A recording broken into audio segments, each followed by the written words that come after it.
நேயர்கள் எல்லாருக்கும் வணக்கம். இந்த வீடியோவில் 2024 வருடத்தோட முதல் மாதமான ஜனவரி மாதத்துக்கு உண்டான ராசி பலன் அப்படிங்கிறது தான் பார்க்க போகிறோம். மார்கழி மாதம் 16ஆம் தேதி இந்த ஜனவரி மாதம் அப்படிங்கிறது பிறக்குது.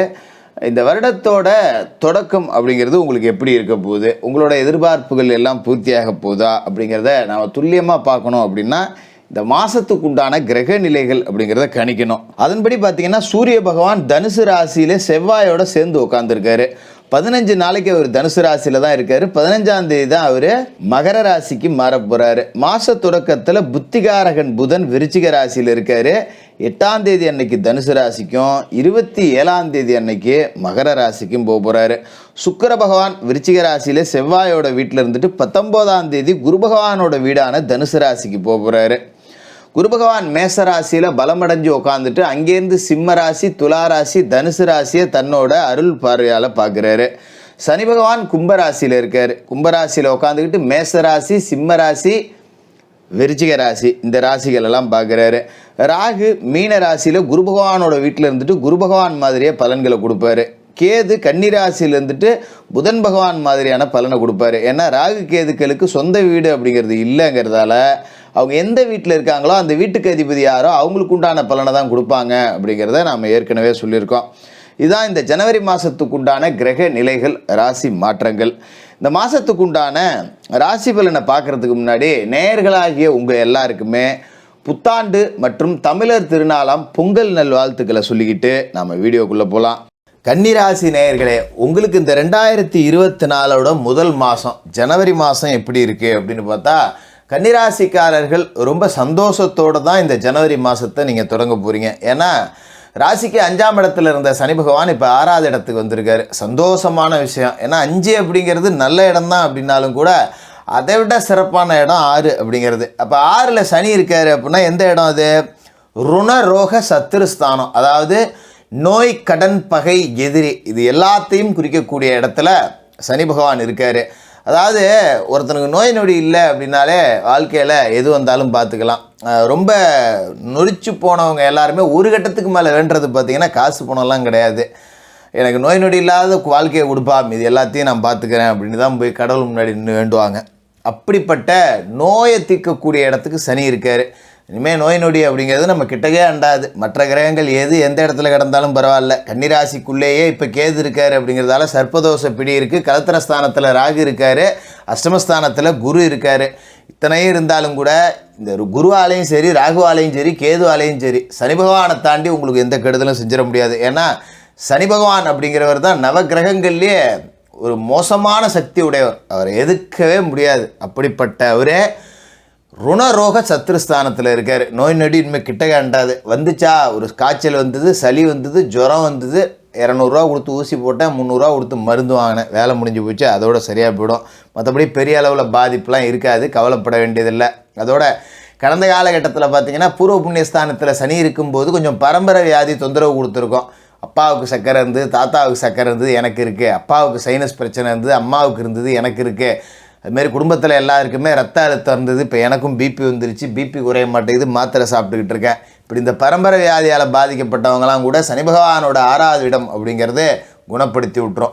பெரிய எந்த விதமான மருத்துவ செலவுகளும் கிடையாது. நோய் நொடி அண்டாத ஒரு வாழ்க்கை. அதோட பார்த்திங்கன்னா கடன் இல்லாத வாழ்க்கை அப்படி தான் ஒவ்வொரு மனுஷனுக்கும் அமையணும் அப்படின்னு தான் எல்லாத்தோட பிராப்தமாக இருக்கும். கடன் பட்டார் நெஞ்சம் போல் கலங்கி நின்றான் இலங்கை வேந்தன் அப்படிம்பாங்க. அதாவது அப்பேற்பட்ட இலங்கை வேந்தனே கடன்பட்டார் நெஞ்சம் போல் கலங்கி நின்னானா. எவ்வளோ பெரிய ஆளாக இருந்தாலும் சரி, ஒரு கடங்காரன் யுத்தாப்பில் வந்துட்டான்னா 4 பேருக்கு முன்னாடி நம்மளை பார்த்து கேட்டுருவானோ, சொந்த பந்தத்தோடு இருக்கமே, இல்லை நண்பர்கள்லாம் இருக்காங்களே, இல்லை புள்ள பொண்டாட்டியோடு போயிட்டு இருக்கும்போது ரோட்டில் கடனை கேட்டுறானோ, அப்படி தான் இருக்கும். அப்படிப்பட்ட கடனை அடைக்கக்கூடிய இடத்துலையும் சனி பகவான் இருக்கார். கடன்காரங்கெல்லாம் இனிமேல் நம்மக்கிட்ட கடன் வாங்க வேண்டிய நேரம் வந்துருச்சு. அப்போ எல்லா கடனையும் அடைச்சிடலாம். நகை நட்டு பூரா பேங்கில் இருக்குது. வட்டி கட்டுறதுக்கு நோட்டீஸ் வந்தாலே பொண்டாட்டி கற்றுன்னு கத்துறா, சண்டை வருது, எப்போ மூக்க போகிற, ஏது பண்ண போகிற, அதை கொண்டு அங்கே வச்சுட்டேன், இதை கொண்டு அங்கே வச்சுட்டேன், கடங்காரன் வீட்டுக்கு வாரான், நீ இல்லாத நேரத்தில் வந்து கேட்குறான், நான் என்ன பண்ணுறது, இப்படி எல்லாமே பிரச்சனை வந்திருக்கும் வீட்டில். அது எல்லாமே அடிபட்டு போகுது. அப்போ கடனை அடைச்சிட்டு நகையெல்லாம் மூட்டு கொண்டாந்து வீட்டில் வச்சுக்கிட்டு ஒரு நிம்மதியான வாழ்க்கையை வாழ போகிறீங்க கன்னிராசிக்காரர்கள். அப்படிப்பட்ட ஒரு அமைப்பை சனி பகவான் இந்த ஜனவரியிலே உங்களுக்கு கொடுத்துருவார். அதோட எதிரில்லாத ஒரு வாழ்க்கை அப்படிங்கிறது தான் உலகத்தில் ரொம்ப சந்தோஷமான வாழ்க்கை. சொல்லுவாங்க வேணா பேருக்கு, எதிரி இல்லைன்னா வாழ்க்கை கசந்து போவோம் அப்படின்னு. நீ எதிரியை ஜெயிச்சு பாரு, கசக்கிறதெல்லாம் விட பெருசாக இனிப்பாக இருக்கும். அப்போ இருக்கிற எதிரிகளை எல்லாத்தையும் ஜெயிச்சு நீங்கள் ஓட விட போகிறீங்க. ஒரு சத்துரு சம்ஹார பலத்தை சனி பகவான் உங்களுக்கு கொடுக்க போகிறாரு. அப்போ நம்ம தொழில் போட்டிகள் அப்படிங்கிறது இருக்கும். நம்ம ஒரு கடையை வச்சுருப்போம், வாடகை கொடுத்துருப்போம், கரண்ட் பில்லு கட்டியிருப்போம், அட்வான்ஸ் போட்டிருப்போம், வேலைக்கு ஆள் வச்சுருப்போம், இவ்வளவு பண்ணி ஒரு கடையை நடத்திட்டு இருந்தோம்னா வாசலில் ஒருத்தன் தள்ளுவண்டியில் கடை போட்டுட்டு நம்மளை விட கம்மி விலைக்கு பொருள் விற்றுக்கிட்டு இருப்போம். அவனுக்கு கரண்ட் இருக்காது, அவனுக்கு வாடகை இருக்காது, அட்வான்ஸ் இருக்காது, எதுவுமே இருக்காது. நம்ம இவ்வளோத்தையும் கொடுத்துட்டு வாங்கின கடனுக்கு வட்டி கட்ட வக்கு இல்லாமல் கடந்து தடுமாறிக்கிட்டு இருப்போம். அப்படிப்பட்ட எதிரிகள் எல்லாமே இப்போ தெரிச்சு ஓட போகிறாங்க. அதுமாரி நம்மளை எப்பயாவது ஆஃபீஸில் வேலையை விட்டு துரத்தணும் அப்படின்னே ஒரு கூட்டம் இருக்கும். இது வந்து கன்னிராசிக்காரர்களுக்கு மட்டும் இல்லை, எல்லா ராசிக்காரர்களுக்குமே இப்படி ஒரு கூட்டம் இருக்கும்.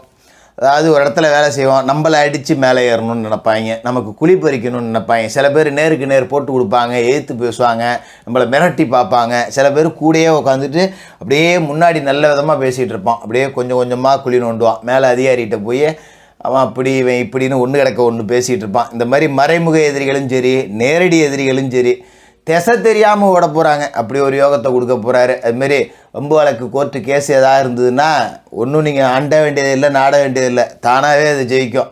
வக்கீலே ஃபோன் அடித்து சொல்லுவார், எப்பா கேஸ் முடிஞ்சு போச்சு, வந்து ஜட்ஜ்மெண்ட் வாங்கிட்டு போ அப்படின்னு. அப்படி தான் இருக்கும். நம்ம காலடி வைக்காமலே எதிரிகள் வந்து நம்மளோட நிழலை பார்த்தே பயப்படக்கூடிய ஒரு நேரத்தை சனி கொடுக்குறாரு. அஷ்டமத்தில் குரு இருக்கிறதால காசு பணம் கொஞ்சம் வர்றதுக்கு லேட்டாகும் தான், அதில் எந்த மாற்றமும் இல்லை. கொஞ்சம் அப்படியே திணறும், காசு வராது. நாளைக்கு தரேன்னு சொன்னேன், ஒரு மாதம் கழித்து கொடுப்பான். ஒரு மாதம் கழித்து தரேன்னு ஃபோன் எடுக்க மாட்டான். நம்ம தர வேண்டியவன் எல்லாமே நமக்கு ஃபோன் மேலே ஃபோன் அடிச்சுக்கிட்டு இருப்பான், பதில் சொல்லி மாளாது.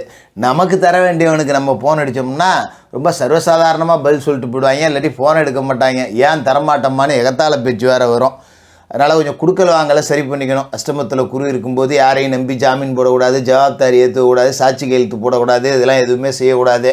இதில் கொஞ்சம் கவனமாக இருந்துக்கிறது நல்லது. அதோட மறுபக்கம் பார்த்திங்கன்னா, கடை ஏதாவது வாங்கியிருந்தா போய் முறையாக பார்த்து, இந்த பேங்கில் வந்து வட்டி வச்சுருக்கேன், லோன் வச்சுருக்கேன், ஒரு நகை வச்சுருக்கேன், ஒரு இன்ஸ்டால்மெண்ட்டில் ஒரு பொருள் வாங்கினேன், அதெல்லாம் கொஞ்சம் மறக்காமல் நேரம் தவறாமல் அப்பப்போ தூக்கி கடாசிடுறது அப்படிங்கிறது தான் இந்த காலகட்டத்தில் நல்லது. அதோட ராசிக்குள்ளேயே கேது இருக்கிறதால கொஞ்சம் ஆன்மீக நாட்டம் அதிகமாக இருக்கும். சாமி கும்பிடாத கன்னிராசிக்காரர்கள்லாம் இப்போ விழுந்து விழுந்து சாமி கும்பிடுவீங்க. ஏன்னா வாழ்க்கையில் ஒரு மாற்றம் வரப்போகுது, இந்த மாற்றத்தை நம்ம பயன்படுத்திக்கணும் அப்படிங்கிறது உங்களுக்கு இப்போ நல்லாவே தெரியும். உங்களோட உள்ளுணர்வே சொல்லிவிடும். அப்போ குலதெய்வ கோயிலுக்கு ஓடுவீங்க, பக்கத்தில் ஏதாவது கோயில் இருந்தால் போய் நவகிரகத்தை வணங்குறது, சிவபெருமான் கோயிலுக்கு போகிறது, கிருஷ்ண பரமாத்மாவை வணங்குறது, இப்படி மாறி மாறி மாறி கோயிலுக்கு கோலன்னு சுற்ற ஆரம்பிச்சிருவீங்க. அது உங்களுக்கே தெரியும்.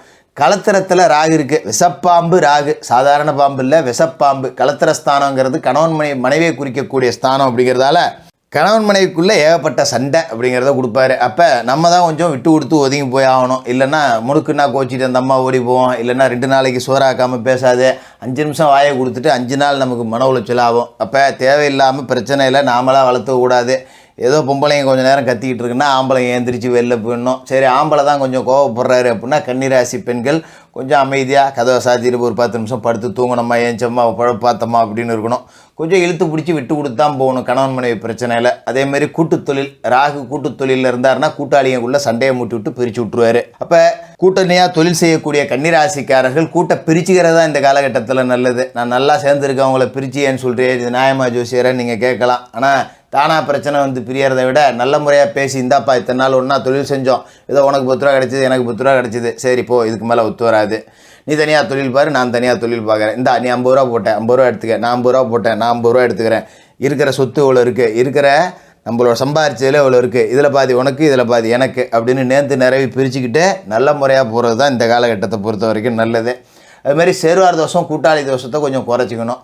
கூட்டாளிகளோடு சேர்ந்துட்டு ராத்திரியில் வெளியே சுற்றுறது, வம்பு வழக்குக்கு போகிறது, அடிதடி சண்டைக்கு போகிறது, இதெல்லாம் கொஞ்சம் குறைச்சிக்கணும். அதுமாரி கூட்டாளிங்க கூட எங்கேயாவது டூர் போகிறேன் வரேன், கொஞ்சம் வந்து இதெல்லாம் குறைச்சிக்கிறது நல்லது. குடும்பமான வரைக்கும் நம்ம நேரத்தை செலவு பண்ணுறதை குறைச்சிக்கிட்டு குடும்பத்தோடு இருக்கிறதுக்கு முயற்சி செய்யுங்க. இதுதான் இந்த காலகட்டத்தில் நல்லது. மற்றபடி சனி பகவான் இந்த காலகட்டத்தில் உங்களுக்கு அற்புதமான யோக பலனை கொடுப்பாரு அப்படிங்கிறதால எதிரிகளை எல்லாத்தையும் ஜெயிச்சுட்டு வெற்றி கோட்டில் வீறு நடை போகிற ஒரு மாதமாக இந்த ஜனவரி மாதம் இருக்க போது. ஜனவரி மட்டும் இல்லை, இந்த வருஷம் முழுக்கவே உங்களுக்கு இப்படி தான் இருக்குங்கிறதால கோட்டையில் கொடிநாட்டக்கூடிய நேரம் வந்துருச்சு. கன்னிராசிக்காரர்களுக்கு புத்தாண்டு வாழ்த்துக்கள், பொங்கல் வாழ்த்துக்கள்.